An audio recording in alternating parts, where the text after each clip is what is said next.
Welcome to a new daily top Askreddit video. Today's topic: what improved your life so much, you wished you did sooner? Stopped arguing with random strangers on internet. Sometimes I'll type out a comment for the catharsis and then just delete it and go on my way. Oh god, I do that all the time. Write out this well thought out reply back with evidence and whatever, then go, this idiot isn't even going to read half of this, and delete it and go on my day. Now, I've got to disagree with you there, whoever you are. And pardon me, but I gotta completely disagree with you. Doing at least one chore a day. You would be amazed at how well getting something done, even if you hate it, can fight back against certain depressive mentalities, particularly the ones that convince you you're useless or are a burden. This is great advice. For me, a triple 30 worked wonders. Every day spend 30 minutes cleaning / chores, 30 minutes exercise, and 30 minutes of self-improvement, which could be anything. For example, practicing guitar. Get home from work, knock off the triple 30 in 1.5 hours, and oh man, the sloth after that feels so good and so earned. And what's 1.5 hours? Nothing. Highly recommend it. Edit: not only does it annihilate your housework, its biggest effect on me was kicking the ass of my depression and anxiety. It's not gone, but so much more manageable. I do this, too. I call it not having a 0 day. As long as I did something, even a shower, it wasn't a 0 day. Thanks for this reminder. Today I worked as expected. Found time to also do laundry and dishes.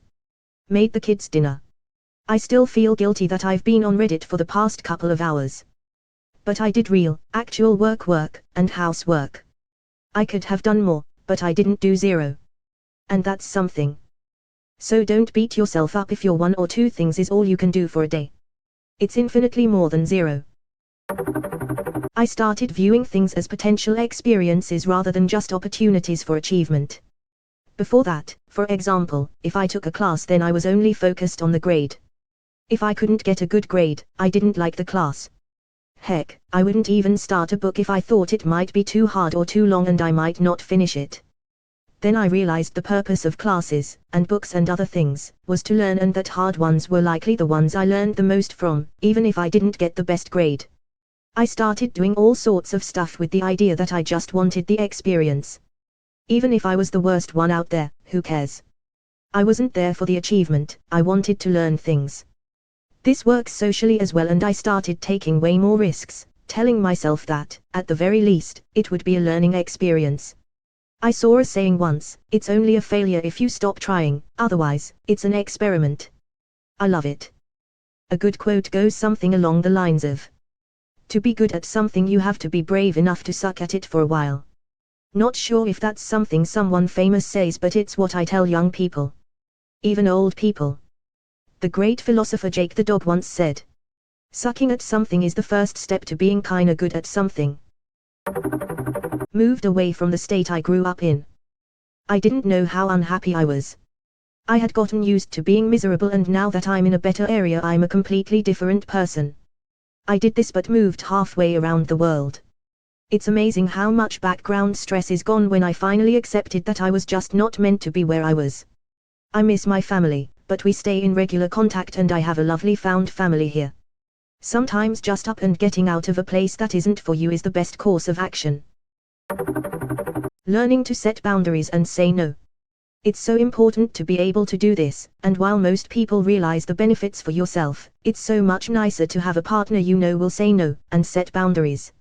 An ex of mine was really worried about messing things up and would rarely say no, or set boundaries, even though I was constantly pushing her to set them, and I had to be really slow and pay attention to her as she tried to hide any discomfort so I would know.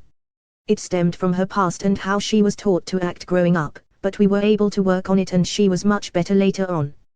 While it's always important to watch out for your partner's reactions to make sure they are comfortable anyways, having someone who tells you when and when they don't feel comfortable makes a world of difference. All is to say, don't think it's selfish to say no and set boundaries. It's much better for everyone, especially yourself. Have a good day. I used to get so hurt when my husband didn't want to join me in something. We finally talked about it and I decided it was because I didn't know how to say no to something he wanted to do, so I expected the same courtesy. It took him saying you can say no to things too for the light bulb to turn on. If I ever declined something growing up, it was considered rude or disrespectful to the person offering. Daily exercise. It doubled my energy for an hour out of my day. And that's just the benefit you get now. You have no idea the dividends you'll collect on that as you age. The key to aging gracefully is in staying active. I have worked with seniors for years in the capacity of wellness/exercise, and you can absolutely pick the ones who are and have been consistently active out of the crowd. Not just in exercise form but in all facets. Quitting smoking. Smoked 45 years, 3 weeks and 1 day. Haven't had one since March. Congratulations. You're amazing. I smoked 43 years, and have been smoke-free for 71 days. Congrats to you both. Eating more healthily. Edited, getting a lot of questions about how I did it. Here's some suggestions with the reminder that this works for me, may not work for you. If you really are serious about losing weight, consult a doctor and / or nutritionist. 1. I was a carb fiend. Pasta, rice, bread, if it had a carb, I wanted 4 servings of it. Sugar is a carb too. So I started watching how many carbs I consumed a day. It shocked me. So now I'm a lot more aware of how many carbs I eat. 2. Building on number 1, serving sizes. To me, an open container of any size was a single serving. I pay attention to how much I'm supposed to eat. For snacks, I'm addicted to smart food. You can order a bunch of them in single serving sizes. 3. Vegetables. I always ate veggies, now I eat more. What used to be 2/3 potatoes or pasta or rice with a meal is now 2/3 vegetables. 4. Cut back on meat. We usually go meatless for dinner at least twice a week. I hardly eat it at breakfast, and lunch is about 50/50. I'd say 90% of the meat we do eat is chicken or fish. 5. I have always loved to cook, but now I'm really stretching my wings and trying things I wouldn't do before. If you don't know how to cook, learn. Alton Brown or Enagart are great starting places. Don't be intimidated by it, you're not working for Gordon Ramsay, you're just feeding yourself. Learn spices. Steaming veggies sucks. Roast that shit. Stir fry that shit. Eat it raw. Anything but steaming. Except boiling, that's worse. 6. Bring your lunch to work. If you eat breakfast at work, bring that too. Same with snacks unless you can get healthy ones there. 7. Don't beat yourself up if you have a cheeseburger. You are going to fail. I fail all the time. Every day is a new start. 8. We only eat out or order out once a week. 9. Water. More than you think. Learn to love to pee.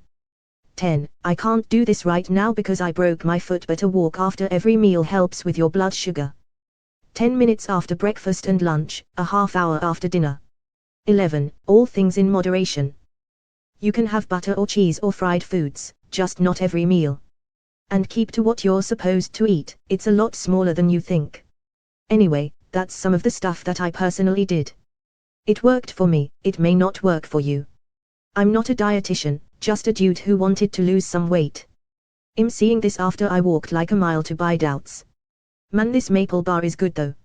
Edit because holy cow, this is the most upvoted thing I have ever done, thank you so much. All I did was eat a doubt.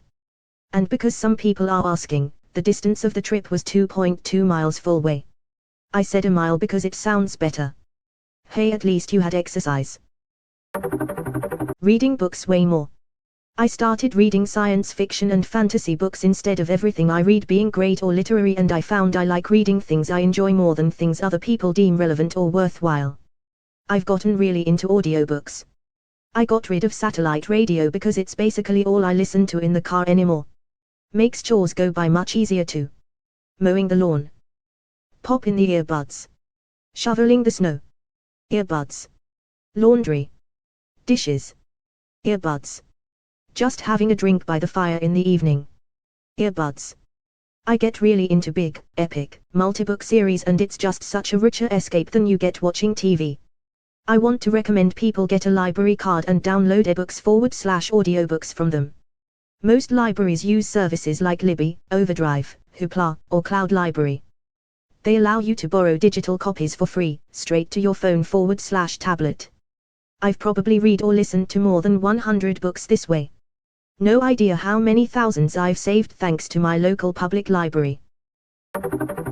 Quitting drinking is the best thing I've ever done for my mental and physical health, and it's done nothing but improve my relationships. The last year and a half have been the best I've ever had. I'm on day 19. Congratulations, fellow newbie. Day 4 for me. We've got to start somewhere. Keep up the hard work.